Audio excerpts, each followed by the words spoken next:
அனைவருக்கும் வணக்கம்ங்க. இன்னைக்கு தேங்காய் உடைச்சு 6வது நாளுங்க. தொட்டியெல்லாம் எடுத்து 4வது நாளுங்க. 6 நாளா தொடர்ந்து வெயில்ல காஞ்சிட்டு தான் இருக்குதுங்க. சரி பருப்பு காஞ்சது போதுமான்னு செக் பண்ணலாம்னு வந்து பார்த்தேங்க. சில பருப்பு பார்த்தீங்கன்னா நல்லா காஞ்சிருச்சு. சில பருப்பெல்லாம் இன்னைக்கு ஃபுல்லா காய வைக்கணுங்க.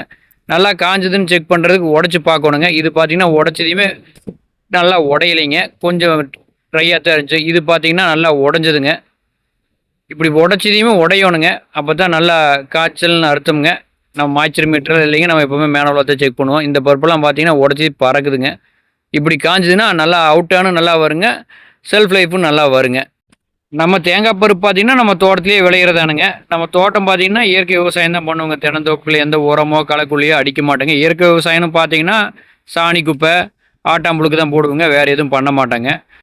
ஆர்கானிக் கோகனட் ஆயில்னு சொல்லி நம்ம விலையெல்லாம் ரொம்ப அதிகமாக வைக்க மாட்டோங்க. நம்ம எப்பவுமே எல்லாரும் கொடுக்குற விலைக்கு தான் நம்மளும் கொடுப்போங்க. ஏன்னா தேங்காய் போட்டாலும் அதே விலைக்கு தான் வாங்குவாங்க. நம்ம இயற்கையில் விளைஞ்ச தேங்காய்ன்னு சொல்லி தேங்காயில் அதிக விலைக்கு வாங்க மாட்டாங்க. அதனால நம்ம எப்பவுமே எண்ணெயுமே அதே ரேட்டு தான் கொடுப்போங்க. நன்றி, வணக்கங்க.